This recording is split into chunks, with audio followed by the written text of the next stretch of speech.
Assalamualaikum dan selamat pagi. Hari ini kita akan bincangkan tentang penilaian aktiviti kurikulum di sekolah. Actually tajuk ni saya nak buat terlepas pada program tradisi lain, tetapi ada kekurangan seterusnya PKP menyebabkan kita tidak dapat face to face lagi. Walau bagaimanapun, saya cuba sedaya upaya untuk merakam video ni. Sekarang persoalan nanti kita boleh berinteraksi melalui WhatsApp group ataupun Edmodo. Sekiranya terdapat beberapa perkara yang perlu ditanya dan sebagainya. Okey. Kenapa penilaian aktiviti kurikulum itu penting? Penting yang pertama sebagai pengiktirafan kepada pelajar tersebut. Yang kedua sebagai persediaan merit kepada pelajar tersebut untuk melanjutkan pelajaran ke peringkat yang lebih tinggi lagi. Seterusnya sebagai motivasi kepada pelajar yang mengikuti aktiviti kurikulum. Namun dalam penilaian aktiviti kurikulum ini terdapat beberapa isu yang perlu kita ketahui, yang perlu kita ambil cakna, yang perlu kita peduli. Yang pertama isunya adalah ketidakseragaman ataupun perbezaan dalam menilai aktiviti kurikulum dari dari sekolah A dengan sekolah B misalnya adalah berbeza. Perbezaan ini disebabkan oleh persepsi dan juga keperluan prasarana, keperluan asas kurikulum bagi sesebuah sekolah. Dan isu kedua adalah tentang garis panduan dan format penilaian aktiviti kurikulum yang tidak standard untuk digunakan dalam sesebuah sekolah. So dalam aktiviti lain tidak ada satu format yang standard lagi. Disebabkan tidak ada satu format yang standard ini, maka berlakulah perbezaan penilaian aktiviti kurikulum bagi sekolah. Ini isu yang tetapi isu ini cuba diatasi oleh mana pihak kementerian telah mencadangkan hasil daripada mesyuarat pengurusan tertinggi bilangan 9 tahun 1997. Bahagian pengajian tinggi mencadangkan agar kegiatan kurikulum di sekolah dapat dinilai secara standard supaya proses boleh diambil kira dalam proses pengambilan pelajar ke institusi pengajian tempatan. Maknanya dalam mesyuarat ini dicadangkan ada satu standard, ada satu piawai penilaian bagi aktiviti kurikulum di sekolah. Okey, aspek penilaian dalam kurikulum adalah yang pertama kehadiran yang menyumbang markah paling tinggi iaitu 50%. Kenapa kehadiran ini diberi markah paling tinggi? Yang pertama adalah dalam usaha untuk memotivasikan pelajar untuk hadir ke aktiviti kurikulum. Sebagaimana apa yang difahamkan, ada beberapa kajian yang mengatakan masalah kehadiran pelajar dalam aktiviti kurikulum ini agak lemah. Maknanya ramai pelajar yang kurang hadir dengan mengikuti aktiviti kurikulum. Ini perlu diambil cakna oleh semua guru, ibu bapa dan sebagainya. Dan dari segi pencapaian adalah 20%, perlibatan 20%, jawatan disidang adalah 20%. Itu jumlah markah keseluruhan adalah 100%, tetapi jika pelajar tersebut memegang contohnya jawatan ketua pelajar di sekolah, dia ada markah bonus sebanyak 10% lagi. Okey. So markah bonus kita akan bincangkan lebih lanjut pada slide yang seterusnya. Alright. Markah kehadiran. Bagaimana nak kira markah kehadiran? Iaitu jumlah kehadiran pelajar dibagi kepada jumlah minggu, maksudnya ada berapa minggu. Katakan di sini 40 minggu. Kemudian tolak ketidakhadiran yang diluluskan. Tapi pelajar tu tidak hadir 4 kali. So jumlah minggu tolak kehadiran 36. So jumlah kehadiran pelajar tolak dengan jumlah minggu tolak kehadiran yang diluluskan dalam dengan 50.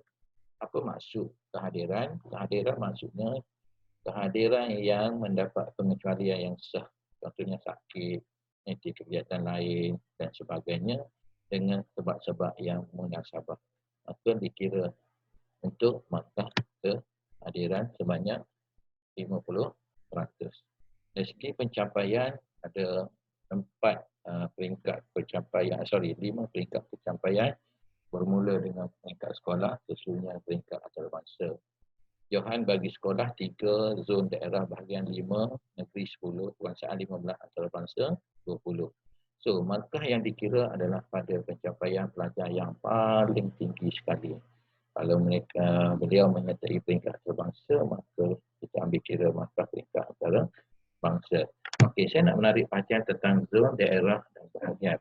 Untuk pengetahuan semua, di Semenanjung kita hanya ada zon dan daerah. Tapi di Sabah dan Sarawak kita ada satu lagi iaitu bahagian. Maknanya di Semenanjung tidak ada peringkat bahagian, hanya ada di Sabah dan Sarawak sahaja. Okey, alright. Kemudian dari segi penglibatan juga sama, kita ada 5 kategori penglibatan: sekolah, zon, daerah, bahagian, negeri, kebangsaan dan antarabangsa. Di mana peringkat antarabangsa menyumbang markah paling tinggi iaitu sebanyak 20%. Okey, kemudian dari segi jawatan disandang 10%.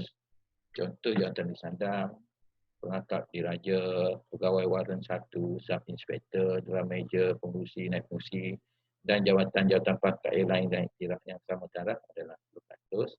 Manakala yang paling rendah adalah ahli biasa 3%. Okey, pengalaman saya ketika berada di sekolah dahulu, bagi jawatan yang dipegang, biasanya keutamaan yang diberi bagi jawatan yang tertinggi seperti pengurusi, persatuan, kelab dan sebagainya adalah diberikan keutamaan kepada pelajar tingkatan 5.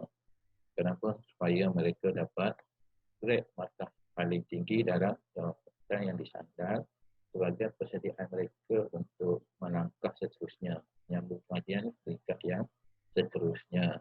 Baik, tetapi jika mereka menolak, maknanya kita boleh lantik daripada pelajar-pelajar dalam tingkatan yang lain.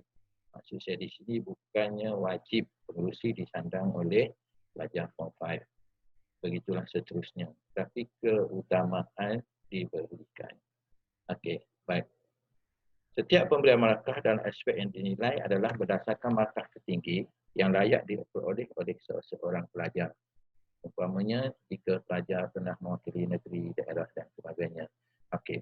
Seperti yang saya nyatakan tadi, markah yang dinilai adalah markah yang paling tinggi yang diperoleh oleh seorang pelajar.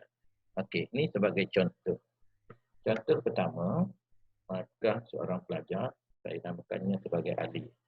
Ali telah menyertai pasukan pengakap, yang mana kehadiran dalam pasukan pengakap Ali mendapat kehadiran penuh kerana dia hadir 40 kali perjumpaan, 50%. Ali telah menyertai kawat kaki peringkat negeri dan dapat ajuran dia dapat 10%.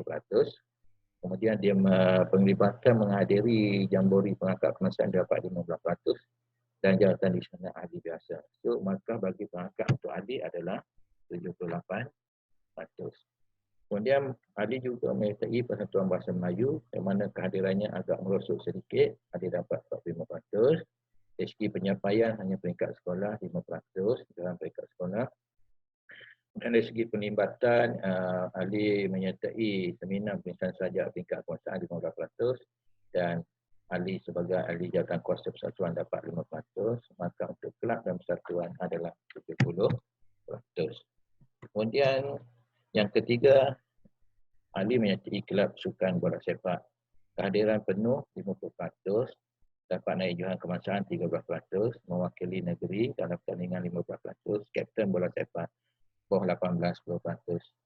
Dan ahli mendapat markah untuk bola sepak adalah 88%.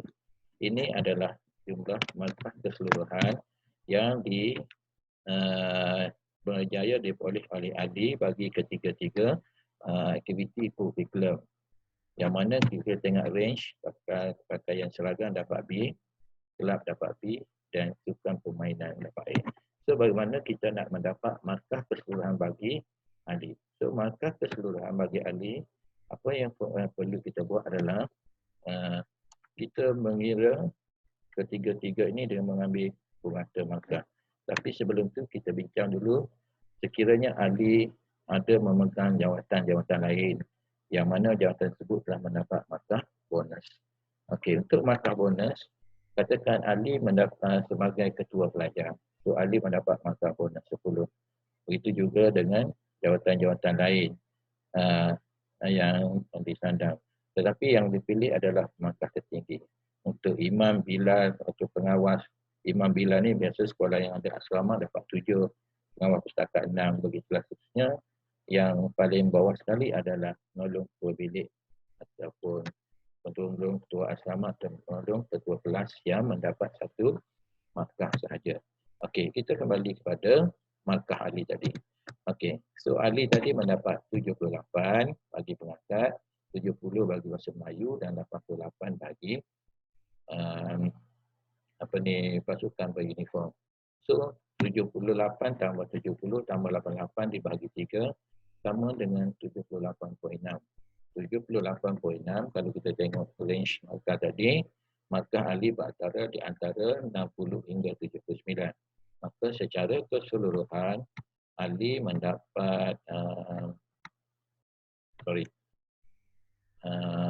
ahli mendapat B dalam aktiviti kurikulum dia. Tetapi ini pentingnya markah bonus bagi seorang pelajar. Tapi ahli juga merupakan sebagai seorang ketua pelajar, dia mendapat markah bonus sebanyak 10 markah.